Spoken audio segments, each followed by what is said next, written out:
Hello guys, welcome back to my channel. তো তোমরা কেমন আছো? আশা করি খুব ভালো আছো। তো আজকে আমি চলে এসেছি আমার হেয়ার কেয়ার নিয়ে তোমাদের সামনে ভিডিও শেয়ার করতে। তো আমি দেখো অ্যালোভেরা নিয়ে নিয়েছি, আর ফার্স্টে কিন্তু আমি হেয়ার অয়েলিং করে নিয়েছি, যেহেতু আমি অ্যালোভেরাটা হেয়ারে লাগাবো। তো আমি কিন্তু ভালো করে অ্যালোভেরাগুলো ধুয়ে রেখে দিয়েছিলাম 8 ঘন্টা মতো, যাতে এটার কষটা পড়ে যায়। তো কষটা পড়ে গেছে, এখন আমি কাটার জন্য এগুলোকে নিয়ে এসেছি। আর অ্যালোভেরাতে তো অনেক গুণই রয়েছে, তোমরা জানো, নতুন করে কিছু বলতে হবে না। মুখে মাখলেও ভালো, হেয়ারে মাখলেও ভালো, খুব ভালো রেজাল্ট পাওয়া যায়। তো মেইনলি আমি এটা মাখছি।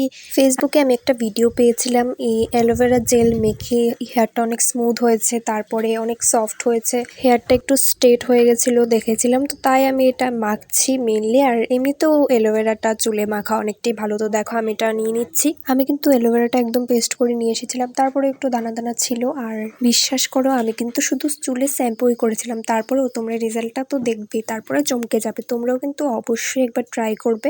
আর একবার ট্রাই করলে শুধু হবে না, সপ্তাহে তো 2-3 বার ট্রাই করতেই পারো তোমরা। আর অ্যালোভেরাতে তো অনেক গুণই রয়েছে, তোমাদের নতুন করে আর কিছু বলতে হবে না। আর দেখতে পাচ্ছ আমার হেয়ারটা এখন, আর পরে তো দেখতেই পারবে কি হয়েছে না হয়েছে। তোমরা কিন্তু একটু টেনে টেনে চুলে লাগাবে, যাতে চুলটা একটু স্মুথ হয়। আমি দেখো কি টেনে টেনে লাগাচ্ছি। আমার চুলটা কিন্তু অনেকটাই আমি উপকার পেয়েছি অ্যালোভেরাটা মেখে। আমি কিন্তু হেয়ার ওয়াশ শুধু শ্যাম্পু দিয়ে করেছি, না আমি দিয়েছি কোনো কন্ডিশনার, না সিরাম। তো তোমরা অবশ্যই কিন্তু দেখতে পাচ্ছ আমার চুলে কতটা স্মুথনিং এসেছে।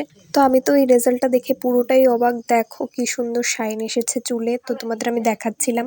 আর আমার চুলটা দেখছো কতটা স্ট্রেট হয়েছে, একটু কিন্তু স্ট্রেট হয়েছে।